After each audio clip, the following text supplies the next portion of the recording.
Well, good day, everyone. Thank you so much for being here. We're going to start. My name is Ann Phelan. I'm a transition specialist at the Perkins Transition Center, and we are really grateful that you're all here. We're here to talk about housing in our four-part series, and we're kicking it off today.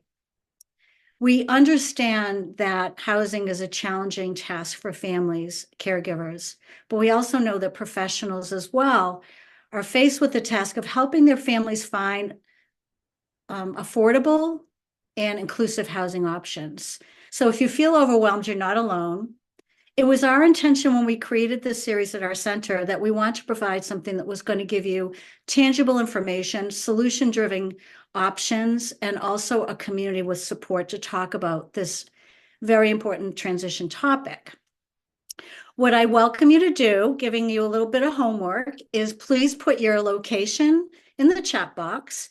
If you have a child, if you could put their age, and if you identify by state, we have professionals in our audience today who might be able to reach out to you and offer you suggestions on solutions and strategies around housing in your area. So also, if you have questions during the duration of our webinar, you certainly can type them in the chat box. And I might interrupt our speaker today if the question really seems relevant to be discussed at that point, or it will be addressed in the Q&As. We are recording this, so if you cannot attend all 4 sessions, you will get copies, all right? As I shared, we do have professionals in our audience, and they really want to help you navigate housing. So I've asked them to put the links to their programs and contact information if you want to reach out to them, because today we're really about building a community. We have a few slides, so we'll talk about those. What I'd like you to think about during this, there's so much information, and today we might go a little bit over because our spotlight speaker today has a lot to say, and we have a lot of content that's really important. But we want you to come away with a few takeaways. And yesterday I spoke with a colleague in Minot, North Dakota, and I said, "You're a housing expert. Why are you attending our event?" And she said, "Because I just want to see what the trends are and what perhaps one takeaway that we can bring back to our team." And I really love that notion. So let's dive right in. So again, it's about building a community. We do want you to just take some notes and look at the different models. We have 4 parts to this series, and every series will be a little bit different. Every speaker has a different experience or a perspective, so you're going to learn different parts. We also know that your needs are different. We know that we have a medically complex need of community members and families, and we also know that there's neurodiverse individuals who might not need so much support. But we really believe that every part of the series has some relevance, so thank you for joining. So without further ado, I just want to talk a little bit about these options in housing that we're all very familiar with. There's supported or shared living, and there's many models within that. Parents who have bought apartments that they bought together with other families and they hire caregivers or service providers. There's also publicly owned entities. Group homes really refer to 24/7 supports and are typically funded by the state in some type of mechanism. And then also some families are caregivers, whether it's shared living or adult family care, or some of our children after high school go home for a period of time and someone takes care of them for a bit. We always need to consider the funding and the support services that are in place. And we also know that every state has a different funding mechanism. And again, every area, whether you're in a city or a suburb or a rural area, there's so many variations to the models that are available to you and funding. So again, in our 4 weeks, we'll try to cover as much as we can. We also know that there are some impasses to housing. There's wait lists, there's staffing challenges. So we do recognize that, and we hope to talk about some of those challenges in the next few weeks. So here we are, Denise. I'm ready for you to come on board. I'm so honored to have you. Denise, I heard you a few years ago, and I'm really excited that you will be talking about your experience as a mom and your journey and housing. And I'm going to turn it right over to you. And I thank you so much so you can introduce yourself. Great. Well, thank you so much, Anne, for having me here and also for all of you being here. I know many of you as parents and family members who have traveled this journey with us. I know you also professionally, as so many of you have dedicated your lives to this very important space as we fuel a new generation of housing and community options for people like our son, Matthew, who lives with autism and and other co-occurring conditions. So, by way of background, most importantly, I'm a mom. I'm also a community and real estate developer. Right out of college, I went to work for the preeminent master plan community developer called Sun City. And they were developing retirement communities back 60 some odd years ago. And fast forward today, when you think about retirement communities, now we have different price points and locations and amenities and services because my being a senior doesn't tell you what I want or need in my housing, and neither does our son's autism or epilepsy or other co-occurring conditions. So we are here together to mature a marketplace. And I want to let you know that this has been my journey professionally first, and now following my North Star, which is our son Matthew. I also have a daughter, 17 months older, and as much as she is a loving sister, she has her own family, her own life, and we do not want her to have to replace us as Matt's parents.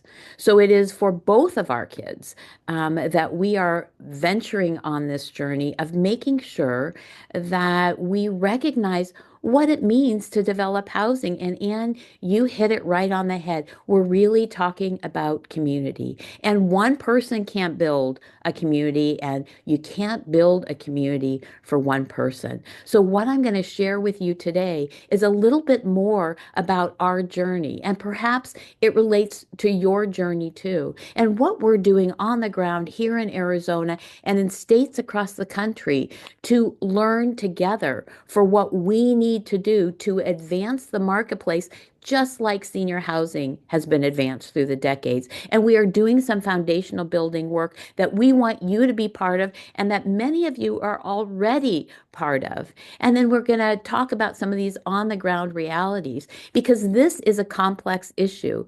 It is not just about the four walls of a home. And it has been a journey that we have been on for decades. By way of background, I am the co-founder of the Southwest Autism Research and Resource Center. We established that organization back in 1997. And my focus back then was to ensure that we could support individuals with autism and other disabilities throughout their lifetimes. And we knew it would get to residential. And we tried to advance a residential plan back in 1999, but there was so much we didn't know. So we took the next 10 years to evaluate 100 different properties across the country. We thought we were going to bring the model back here to Phoenix, Arizona, and we found some really good things, things that I'm going to talk about this morning as we look at design goals and guidelines. But we didn't find what we were looking for, and that was something that was going to be replicable and scalable and financially and operationally sustainable. And you see on this map or on this chart here, different points in our history. This has been a journey, and I'm going to take you on part of this journey, particularly as it relates to you today. But I want to impress upon you the importance of research, the importance of reciprocity and learning, and also acknowledge that where you live, in whatever state that might be, it is different, perhaps the same as our state here in Arizona. There's so much we can learn from each other as we work together to build a marketplace of options. Because our vision is to ensure that these options for as bountiful for the population that we serve as they are for everyone else. We want people to be able to flourish, to live their best lives, whatever that means. And that is from a mother's heart. That is also as the CEO of a sister organization to SARC that we call First Place, because we realized, even though we incubated all these plans within the Southwest Autism Research and Resource Center, that by 2012, it was clear that real estate has a much different risk tolerance than supports and services and the kinds of things that we were doing through SARC. So we affectionately refer to ourselves as sister nonprofits. And the message to you is that you may not be able to do everything you want in the same organization. And it's really important to recognize that we are not alone as charitable nonprofits, as private sector interests, and as public sector leaders, because we have a lot of work to do. It is far more challenging than those four walls of a home and an architectural plan. You need an architectural plan for the community, because as beautiful as this property is behind me, where our son Matt lives, and where other amazing individuals live from their 20s to 50 something, we need to make sure it's working. So quality of life outcomes are really important. The number one reason why people come to First Place is they're looking for friends. We know social isolation is not just about COVID, and it's not just about people with disabilities. And we know, as Anne acknowledged too, that we have these enormous wait lists. Nobody wants to be pressing their nose against the glass, wanting to get in. We have an enormous housing crisis for our country in terms of affordability and accessibility. So recognize we are not alone, but we need to be at the table with all those other interests that are solving those housing crisis concerns to make sure that our population is represented, and that we have data, and that we have business models. And we do. We have some amazing models that are being developed across the country. And I know some of you are working on those right now. And we have this universal concern with those amazing models, and that's support. Where do we find our next Anns and Janines and people who are so dedicated to our kids and our cause? And so when you're looking at this screen, this was the screen. These are the issues that we identified back in 2012 that said, this is what our nonprofit, First Place AZ, and our Global Leadership Institute will focus on. And that's what we're doing now. And when you look at those issues and you think about healthcare and you think about housing, you think about these massive issues. We have major system change issues, but you can't solve it all at once. And you can't solve it for the whole country all at once because our states are so different. And so I lean in to this Karl Popper philosopher. I love Karl Popper. He makes a lot of sense to me. And he talks about clocks. And so you think about your watch and you think about it's the time, and I can tinker with it and I can set it. And if it's broken, I can go fix it. And then you talk about clouds. Clouds are big and they're amorphous, and sometimes they're really hard to predict and get your arms around. Well, think of those clouds. Those are systems change. Systems change that we can't do just here from Phoenix, Arizona, and Anne can't do back east by herself. And so we working together with all of our clocks, with all of our models, with all of our states, and recognizing where they can go and where they can't go, we can work together with this collection of clocks and clouds. And we have a very detailed plan of all the clocks that we're working on and all the clouds that we're trying to address. Because the bottom line is we need more housing options. We need more people like those coming to First Place who are not only looking for friends, they're looking for jobs. They're looking to build their skills and learn how to live more independently, and that dignity of risk of making sure that they learn how to do that, not by their family members, but learn how to do that by learning from others. And for families like ours, it is peace of mind. It's knowing that we've had our fingerprints all over it, knowing that we have done the best we possibly could to make sure that we have prioritized our North Star. And it's been clear what mine is. So to give you a little taste of how we're leveraging what's in our backyard, check out this 2-minute film about First Place and Waymo. I'm Eli Goldstick. I'm a big photographer enthusiast, and I like to grill burgers, sometimes ribs if I'm feeling adventurous. First place is my home. With independence, one of the biggest challenges sometimes is not having the right tools to take the next step. First Place is a place where people can be exactly who they are. Our residents are neurodiverse or have My apologies. I was trying to get the closed caption on there, and I apologize.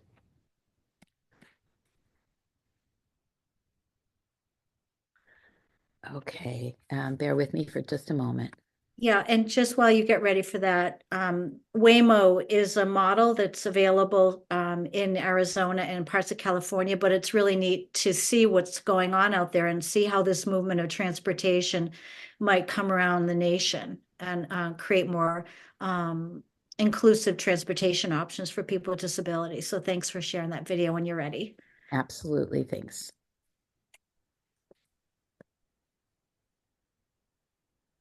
Try that again. I'm Eli Goldstick. I'm a big photographer enthusiast, and I like to grill burgers, sometimes ribs if I'm feeling adventurous. First place is my home. With independence, one of the biggest challenges sometimes is not having the right tools to take the next step. First Place is a place where people can be exactly who they are. Our residents are neurodiverse or have autism. I work with the residents on job opportunities in the community to, get them out there. I want people to see the ability, not the disability. When Eli moved into First Place, he said that he has always wanted to work in an office. Part of this is because his dad also gets to dress up and go to work every day, and he really admires his father. I'm a file clerk at a law firm. It's the same thing every day. It makes me feel comfortable. For our residents that maybe they've had a while since they've worked, we suggest that they start volunteering. A big place is Arizona Animal Welfare League. That's a way that they can learn responsibility and have people rely on them. I like working with animals. It's actually a really comforting place to volunteer. You can hang out with the dogs and give them comfort, have a sense of peace.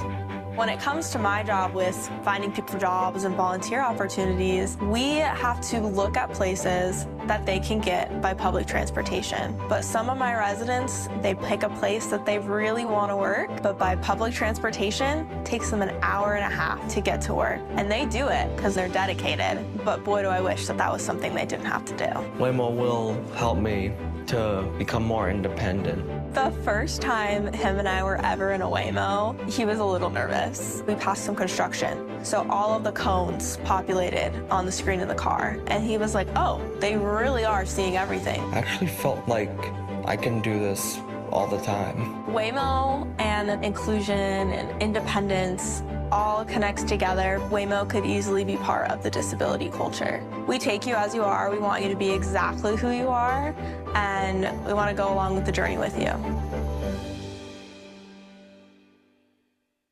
So just a little taste from Waymo, and recognizing again whatever you might have in your own backyard and how we leverage that and how we learn from that and how we help others learn who can support us. So here at First Place, we have 3 uses, and I'm going to walk those through with you so you can also understand how we describe First Place and how you might describe what it is you're looking for. So when we refer to apartments, we talk about supportive housing. We never, ever use the other F word. And to me, that other F word is facility. People don't live in facilities. They live in homes. So First Place is a home. It's a community. It's a building. It's a property. They're apartments, but it is not a facility. So please help us when you are looking for housing or you are looking for housing for a loved one. We are not talking about facilities. We are talking about building, home, and community. We also have a 2-year structured transition academy, transition program to help individuals on their way to more independent living. And then finally, we have our Global Leadership Institute, which is where we're leveraging those other 2 uses for research, for policy, for proof points, and for shared learning. And when our architects received all of our plans after decades of planning, and research. And we had planned each of these elements here at this property, which is 81,000 square feet. They introduced this piece of kintsugi art, and I'm introducing it to you because I hope you will use it. Kintsugi is this Japanese art of golden repair, and what the artist does is they smash the pottery or they find broken pottery and they bring it back together with this precious metal, in this case, gold resin, giving its beauty, its resilience, its uniqueness. Because what works in the Midtown area of Phoenix, Arizona, may or may not work where you live, or may or may not be what you want. But think about Kintsugi and what is bringing your community together. In our case, what they wanted us to do was to start with the common area places, those places that would bring those apartment residents out of their homes and connect to those students in the transition academy. Where would they find their friends and their shared interests and their learning and build this collective memory that builds community? And then how would those two uses every day help us with our Global Leadership Institute, help us to understand what's working and for whom and what needs to work better. And so this continues the exploration of why and how we are continuing to learn through the power of our example. And that gold resin is also ever present in what PBS NewsHour acknowledges is the most autism-friendly city in the world. You can see first place high up on the screen, 3 blocks within walking distance of our above grade light rail and public transit, a few blocks away from the core of our health and medical centers, a mile away from our Arts and Culture District, where Matthew Resnik is volunteering today. And then if you go to your right, which is to our east, you see another green band, and that stands for FSL, Foundation for Senior Living, a property that we co-developed in 2014 with the Foundation for Senior Living, which is a beautiful, affordable housing property, 21 units, that is demonstrating the beauty of multi-generational living. It's where we started our transition academy, and it is now where our graduates, many of our graduates are living. And it has been so successful that we developed a similarly situated property in the west area of town. So recognize that as First Place, we have this 81,000 square foot property where today students are learning and living along with our apartment residents. We also are developing or co-developing other housing options or supporting others to do the same. Because as a charitable nonprofit, there's only so much we can do, and we are really big into collaboration. And when you think about apartment residents, this is not for everyone. It's for people who value what we do, and fair housing rules a day. First Place is described as a consumer control property. Today, it is a private pay option. And because these are private leases, these are private homes, people can bring their home and community-based service waivers and other government supports with them, but they do receive a lot of support for individuals who have low and moderate support needs. It is beautiful. It is filled with all kinds of amenities. It is our R&D site, as I wanted to make sure that there were a lot of eyes and ears on this property and that we could continuously improve. And we are person-centered. There is not a one-size-fits-all. All the people walking through that door, that front door, whether they're in their 20s or their 50s, they need different things, and they need different things at different times. They might secure employment. They might lose their employment. They might be in a relationship. They could be out of a relationship. And who's going to be there? Who knows their story? And that's what's so important when we talk about operational sustainability. Who knows their story? Who's going to train the next person? And where do people live after First Place? For many, it can be a forever place. But on average, people are here probably about 2.5 years. And then they feel empowered and confident. They've got their friends and they've got their jobs and they know how to get around town, and they move on to their next place. So this is a neuro-inclusive property. We are definitely research-based and focused. We are pioneering, and I've made it very clear, we are home sweet home. We are not a licensed property. This is not a place for those needing 24/7 support or those with self-injurious behaviors. We need more options for all of them. And as a community of leaders, as people who really want to fuel a marketplace, we need to better understand among ourselves who's doing what, how's it working, whether there are more opportunities for us to collaborate, for us to innovate. And for First Place, this is very much within our organization, a team approach. Last year alone, we hosted some 1,600 community events here within the property and in the broader community. We have a robust health and wellness program, employment program, and you can see on the right all the different ways that people are receiving individual supports from First Place, not licensed services. And that's where First Place is in terms of being an independent market rate property where people are choosing to live here because they value what we offer. And we know it's expensive. We know that ripping off that Band-Aid years ago and acknowledging that we wanted to do it right, we wanted to get better outcomes. We wanted to get outcomes that demonstrated how people were advancing in their lives, not sliding backwards. And so we are committed to continuously researching and demonstrating these outcomes so that we can create these private sector, public sector crosswalks. And we've done that with the Transition Academy. This is a clinically based program. I mentioned to you, we started it back in 2014 with our first class in 2015. We've had over 130 people who have graduated from our program.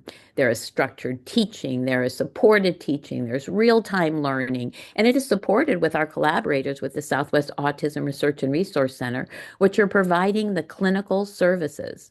And we take these students through 32 courses. Those little green dots under all these topic areas, they represent the number of semesters that they're taught over the 2 years. So you can see big focus on work and finance and safety and relationships and certainly community. And we take people on this journey in collaboration with Gateway Community College. So people are taking their light rail from First Place Phoenix, going to a community college campus and learning from our instructors who are working on that campus. And they're also learning from all their peers in the community college. And the community college students are learning from us. Again, the beauty of reciprocity, the beauty of building community, the beauty of other people knowing our story and us knowing theirs. And so for our most recent graduating class, 89% graduated knowing how to navigate transportation, 93% with life goals, more than 70% employed. Again, these data matter. And now we are just completing a longitudinal study on those students. We have also licensed that body of curriculum to organizations across the country. Some have packaged that with residential programs. Some are nonprofits, some are private sector, some are university. But again, I hope this represents to you our commitment state by state, looking for collaborators and likely looking to some of you who might have an interest in this work so that we can continue to learn and continue in the case of the Learn for Independence curriculum to improve that body of work and bringing it together with that Global Leadership Institute. Last fall, we hosted our 13th Global Leadership Institute Symposium. We had leaders from 37 states represented, 7 countries across the country. And we recognize with the people in the room and the people who have gone on this journey with that we can't do it alone. We need each and every one of you. And I often talk about this tri-sector superhighway. So you think about the highway and you think about the lane that these amazing charitable social impact investors give to us when they grant money to us, when they say go for that dream, when they say, okay, push. And if you're not failing, you're not pushing hard enough. And so when people give you that opportunity to pursue that, and those are charitable dollars, and we so value the opportunities that they provide us to innovate. And then once we innovate, and once we have data, think about the next lane, the public sector lane. Think about what we can do within the public sector lane to change those clouds, those things that are so amorphous, those systems, to make it more enticing and to de-risk it for the private sector. We love our private sector collaborators, and we need more of them. But we know when you're in the private sector, you might be a B Corp, you might be looking for a triple bottom line, you're going to still be looking for profit. So it has to make economic sense for them. And what I like to think about in terms of organizations like First Place AZ, I think about us in the HOV lane, because when we can work together, we can go a lot faster. And that's what we're committed to doing. And so the work that we have published and the work that is available to you is on our website. And this represents that opening doors report back in 2009 that is still relevant today. 10 specific design goals and guidelines that can take some of the work out of it for you. And I know as part of this series, you're going to be hearing from one of my very favorite people, Desiree Kamika, who worked with the Madison House Foundation and now has her own organization called Neuroinclusive Housing to develop the Autism Housing Network. And that was a direct result from this research report. And then Denise, can I jump in a sec? Yeah, thank you for that. So the slide you just presented, I really love that you have some information in there that's going to be accessible. And one of the questions is, you talk a lot about the curriculum, the teaching tools, the soft and the hard skills that need to be taught to help people be more independent in their living community. Is there the curriculum available in those documents through your website? The curriculum, we license the curriculum, so it's not open source. And the curriculum, people can learn more about that curriculum from our website when they go to the Transition Academy. Great, great. Just a quick pause. We're really doing great for time. We're halfway through and I'm very comfortable with that. So I just wanted to see if there were any questions. Also, we have some professionals who've been sharing information in the chat box. So if there's anything you wanted to add to Denise's conversation, we welcome that. Thank you, Denise. Well, I wanted to continue with the other resource, again, with Opening Doors. That is certainly open source and available, as is A Place in the World. So one of the things that we were really challenged by is segmentation. I mean, clearly, for autism, we don't have the phenotyping. And so how are we going to segment this marketplace? I mean, because not everybody can or should live in the same place. And so we felt it was really important to come up with a guiding narrative to help mature the marketplace. And so we published this study again with the Madison House Foundation and the Autism Housing Network and the Daniel Fort Jordan Fiddle Center for Public Policy at ASU, called A Place in the World. And I have a brief film to share with you because I hope that it impresses upon you how important it is for us all to learn how to speak the same language. And this next quarter, we will be publishing version 3 as we continue to update this report, learn more about options that are out there and other ways that the marketplace is maturing.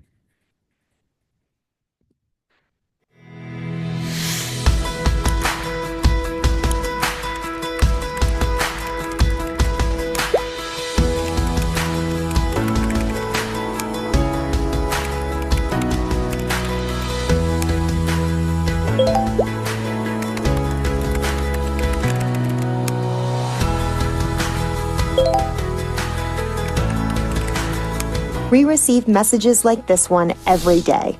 To help people better understand their options, we defined over 150 residential terms and showcased real-life examples in the groundbreaking A Place in the World Housing Guide. Using some of these terms from the guide, check out the characteristics of Lindsay's home in Arizona that you may want to consider for your future home. Before I came to First Place, I lived with my parents.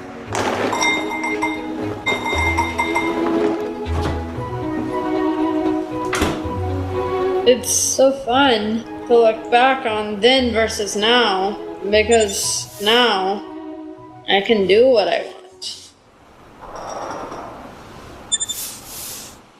There are sometimes I'm like, ugh, this is so hard still. There's stuff out on the table, there's stuff out on the couch, laundry in the dryer that needs to be put away. But that's what staff is starting out and what. You look nice. Yeah. Did you get your coffee made? No breakfast made though. Frosted mini Wheaties, huh? Yeah. Delicious. I am not the cleanest. It's always an area for improvement. And how about your groceries? How are they going? Good, I have a lot.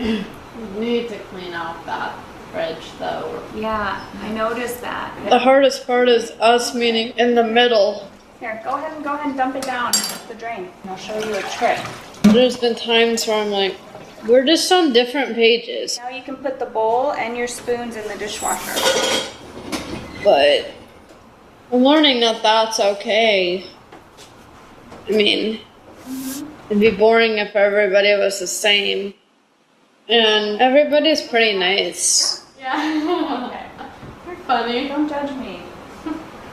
All right, I'll see you downstairs. Yeah. Okay. Bye, Lindsay. Bye. The autism, it affects different people differently. I mean, I have a hard time interacting with people. I have a hard time meeting new friends.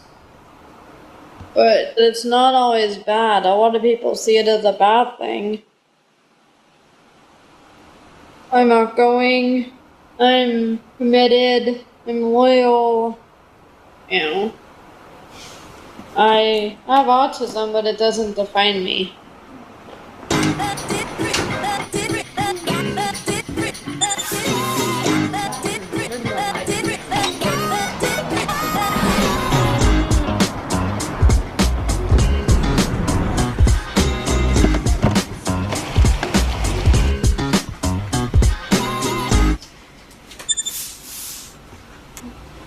Right now I've got an 1,000-person mailing going out. So today I have to work a little later. I like the work, and I ultimately love the community aspect of employment. How's your week? It's a small company with a big family atmosphere. We'll do fun events, we'll celebrate birthdays. My supervisors came to my graduation after a rough day at work. Sometimes I don't want to do anything, but sometimes I need that push on the back. Hey, come down. I'd love to see you. And then I come down. A lot of times coming down is just what I need. Both hands all the way back up. Hands to your heart. 2 more times. Breathe in, hands up. It was a challenge when I lived with my parents because when they weren't available to drive me, I was always at their house just sitting around doing nothing. 1, 2. For me, I crave that somebody to talk to. When I came to First Place, I found what I wanted to find. I found the community. I love my apartment and I love my friends. I found a home sweet home.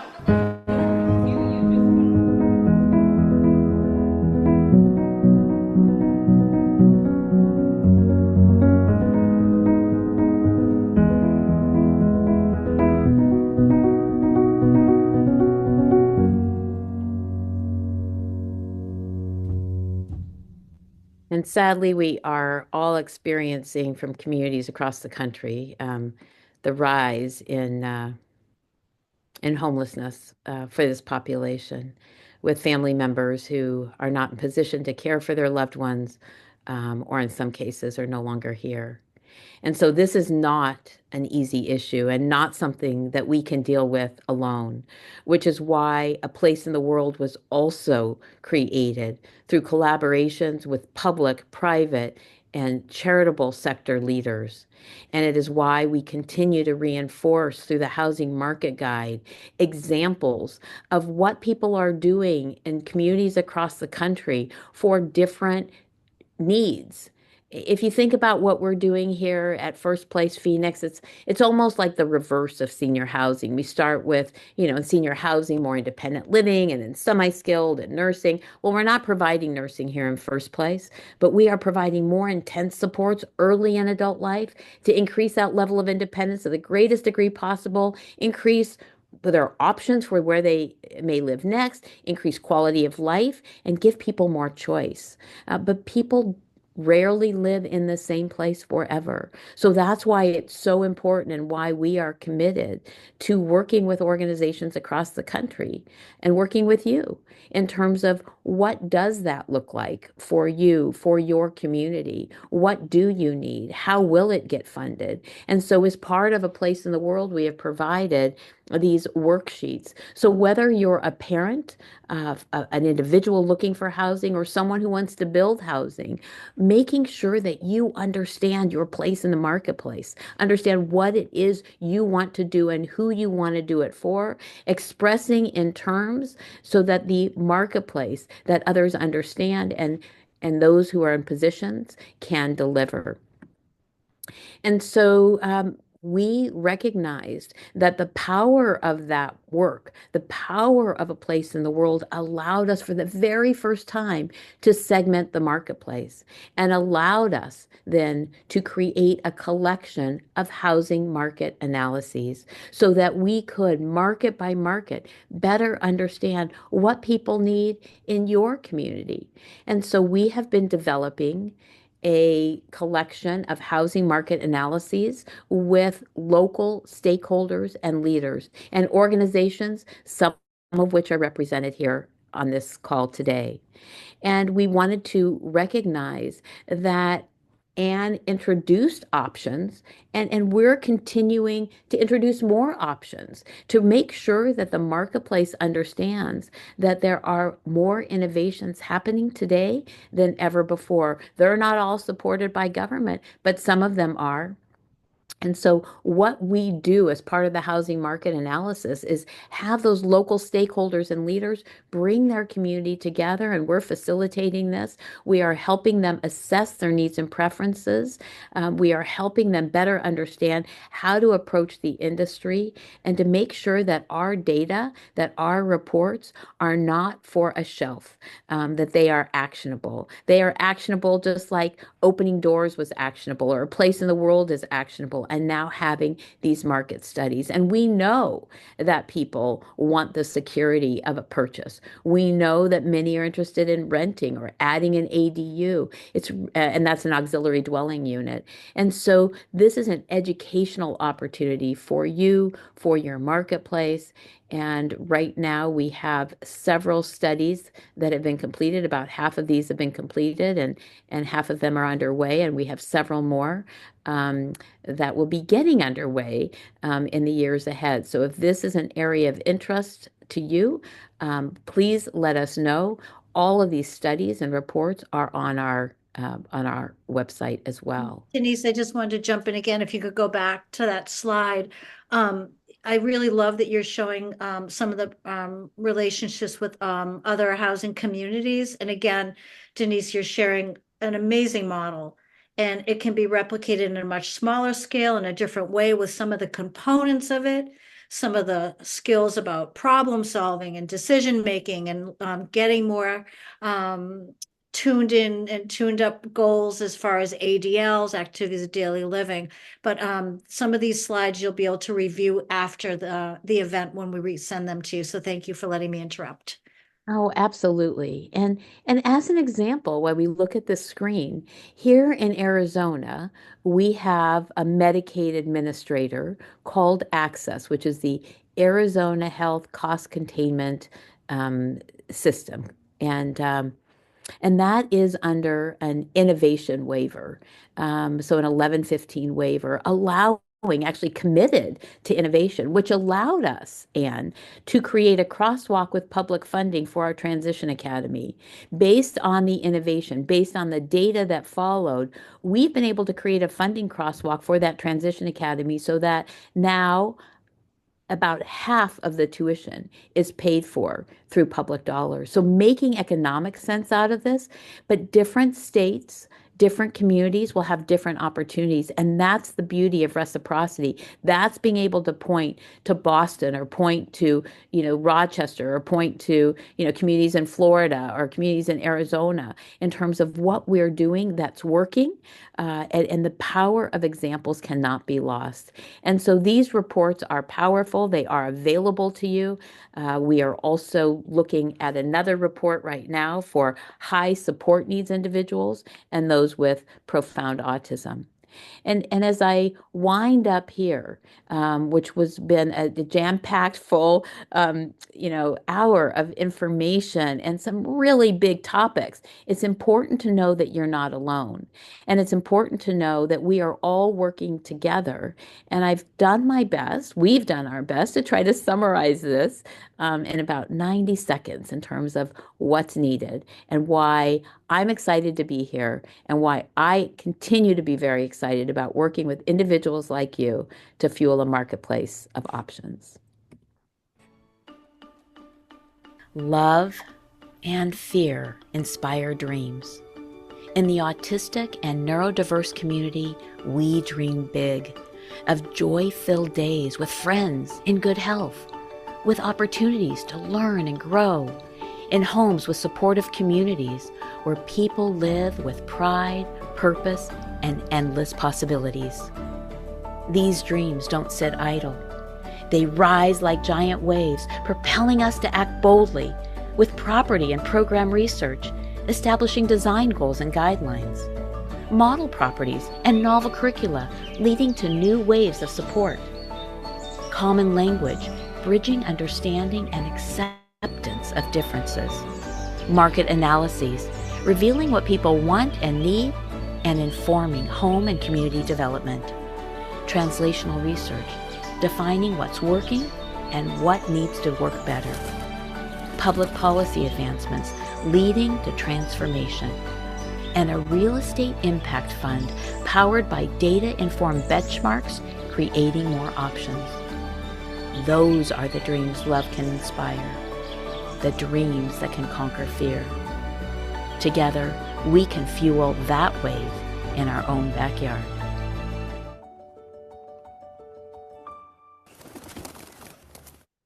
And I don't know about the rest of you as dreamers, but I do a lot of my dreaming without a pillow. And that's a good thing when you know that other people are doing the same and other people want perhaps what you want, perhaps what I want, in making sure that we have more options for while we're here and when we're not, to make sure that our loved ones and those we care about, those we work for, that they all have a place in the world, and it's not going to be one place. And so as part of this presentation, I have providing you with a few different websites. The first is for our property, First Place Phoenix, our R&D site. And that is very specific to the apartments and the Transition Academy. The Global Leadership Institute is where you'll learn more about how to engage with First Place, whether it's a market study or learning about the curricula. The Place in the World, again, a great resource. We hope you use it. And those housing market analyses, because it is the local community. It is you. It is you knowing your neighbor. It is you knowing the elected officials in that local jurisdiction for that zoning approval. It is you with those charitable organizations that are going to say, go for it and innovate. And so community is developed locally. And that's your connections. That's who you are. And if you're like me, we realize we're not going to live forever. But what we create here through First Place, through your place, through the Perkins Center, and all this amazing work that is being done, that's what we want to carry on forever. for when we're not here. So thank you, Anne, so much for having me and Janine. And I am open to questions. I know you have more slides too, so I'm here for as long as you need me. Yeah, great, Denise. Thank you so much. And Janine, you can get the slide deck ready for the next part. So much to be inspired about. And perhaps people are feeling like, how can we replicate this? How can we learn more? And Denise certainly will have availability to connect through this resources she shared in the slides, which you'll all get copies of. But I think the key points are that there's small parts of the First Place program that can be replicable in a smaller scale. Some of the things to talk about are public policy. Someone wrote in the chat, why can't we get the legislators in Texas to hear this talk? Denise, I'm sure you'll talk to anybody and everyone who wants to hear, because there does need to be policy change. One of my colleagues who's on today, Kathy Oman, is creating a community on Cape Cod, Forward at the Rock. She's done a lot about policy change. And Kathy, if you don't mind sharing the website for Forward at the Rock, that would be really great. We also looked at some really key areas to consider when you are looking at housing opportunities.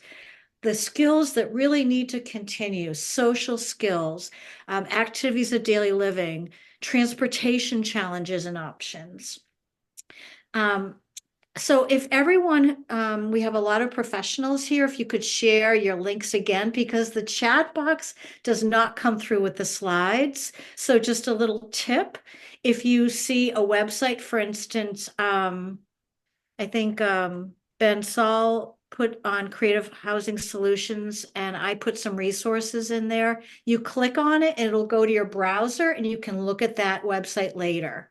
Also, Susan Batista is sharing something she's doing, expanding an apartment program. She's willing to talk to families.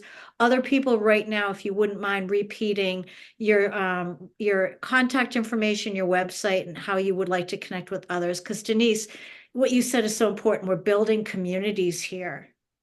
And I would add too that collaboration takes work and it takes practice. We don't always get it right. And so this is about collaboration. Shout out to our colleagues in Texas. There are 2 housing market analyses underway in the Austin and Houston area. And shout out to Kathy at Cape Cod. What you're doing is amazing.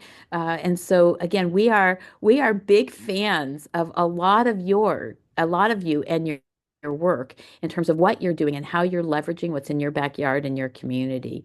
And these kinds of forums bring us together and they help us get to know each other. And we, if you hadn't noticed, we're getting some really nice sunny weather here in Arizona. Love to host any of you for some warm weather anytime, particularly before the summer hits. Thank you. Thank you so much. I think we can go to the next slide. Keep the questions coming. So we want to thank you. I did post, and I'll put it back again. January 14th, Doreen Cummings will be talking about funding. How do we pay for this? First Place is a private funded opportunity, but there are options for public, federal, and state funding. So we'll be talking about that next week. You don't want to miss next week with Doreen Cummings. And I would like to turn it over to my colleague, the director of the transition program, Alexandra Lavoie. Hi, good afternoon. I'm Alex Lavoie. Just first wanted to start off by thanking Anne and Denise for hosting this incredibly informative session this afternoon. And thank you all for being here. I'm looking at the participant list, over 100 people taking time out of this busy week after the holidays to learn and connect with one another. It's just incredible. So thank you, and thank you all for joining our growing transition community here at Perkins. And I won't take up too much time. I just couldn't let the opportunity pass to announce a brand new transition program that we're opening at Perkins next summer. It's called Life Launch. Life Launch is a 5-day per week residential program for students in their final years of high school. So geographically, students will need to be able to travel home on the weekends to learn and practice skills in their home community. But Life Launch is inclusive. It's open to students with a range of disabilities who may or may not be diagnosed with visual impairment. Janine, you can move to the next slide if you still have control. Yeah, it looks like this is an older version, but I'm just going to keep going. So we're really excited about the curriculum. You can see our mission statement here. I'll let you read through, but our curriculum blends both kind of group instruction with personalized job placements that are really focused on preparing students for working and living as independently as possible. And for some of our students, that will likely be with some support. Janine, you can progress. I'm not sure. Yep, I kind of went through some of this. Is there a curriculum slide? You can just kind of keep progressing through, Janine. Oh, sorry, Alex, there is not a curriculum slide. That's okay. If this is the end, I'll just kind of go over it. So, we're really excited about the curriculum. It covers financial literacy, just examples of some of the courses, activism, technology, communication. You can actually go to our website, and there's a really nice kind of year one overview available online. There's a really comprehensive independent living skill curriculum that will be led by an occupational therapist, covers many of the skill areas that Denise spoke about: meal preparation, housekeeping, personal care, travel, many other areas. So, all that to say, clearly excited about this program. I could talk just for an hour about the model and just potential to kind of make an impact, but just wanted to share. I know we have a lot of families and educators here from Massachusetts and New England, and we do still have a few spots available. Our first class will welcome about 10 students. And again, they'll be learning how to live in a really supportive residential setting together. So we're still accepting applications. Thank you for the opportunity to share, and I'll put my contact information into the chat. So just please reach out if you'd like to learn more. Thank you. And so next week, Doran Cummings will be speaking about funding and how you can afford something like this. I put it in the chat box. If you're here today, you're already registered, so you'll get a notification and you'll use the same Zoom link. We also want to invite you to our transition talks. These are a monthly series on all topics transition.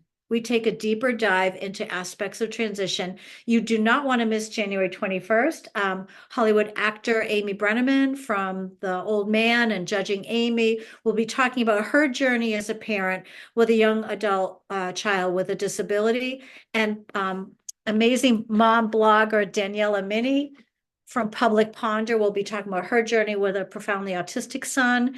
And it's a panel. It'll be really light and easy and fun. And, both women are really entertaining and fabulous. And it's at 6:30 Eastern Standard Time, the third Tuesday of the month.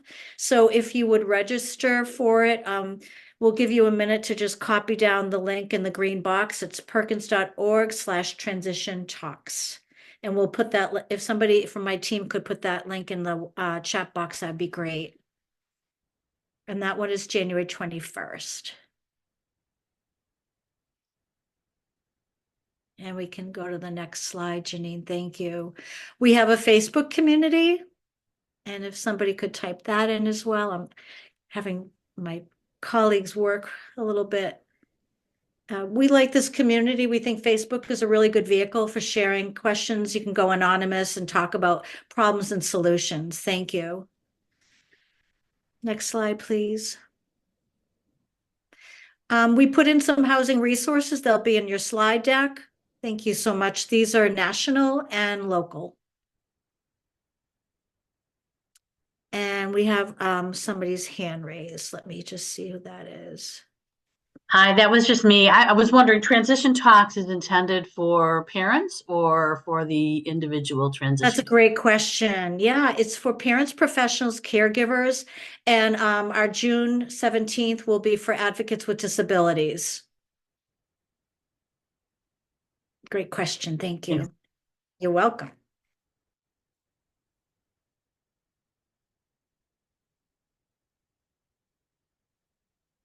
And we have a question. Oklahoma 23-year-old son, is New Leaf and Oswasso okay like this? I'm not sure what you mean. If you want to unmute yourself, you could ask that question. Thank you. Erin, thank you so much for that information. Yes, hello. Hi. Hi, my name's Stephanie. And what I was meaning is my son is in Oklahoma. He's 23. And I was wondering, we have a place similar. We're on a waiting list. He's been on it for like 4 years. But this sounds kind of similar to something we have just outside of Tulsa. It's in Owasso called New Leaf Village. And I wasn't sure if this what you're talking about is similar to that. Denise, do you know Oswasa? It's Owasso. Owasso. That's okay. I'm somewhat familiar with New Leaf, but I'd have to look it up right now, and so not offhand, but it is familiar to me. I just not easy to sort on the fly here. Yeah, no, that's okay. I didn't know, and I guess Texas is the closest to us right now, I guess, for this kind of housing. There's no plans for Oklahoma or. Yeah, well, there's quite a few resources in Texas, and I'll put in the chat how to reach out to me, and I can go through all the resources that I have in Texas. I have about 20. Awesome. Okay. Okay, I appreciate it. Thank you. Yeah, great. All right, thank you. To honor your time, it's 1:02. We started at 12:02 Eastern Time. Thank you so much. Please join next Tuesday. Doran Cummings is really amazing, and you'll really enjoy her conversation, and it will be about funding, which I think is on the top of our list of what we need to know. Denise, a profound and so much appreciation for you being here today, and thank you sharing your story. Thank you, everybody. You're now part of a community. You're not alone. We'll reconnect next Tuesday, same time. Thank you, everyone.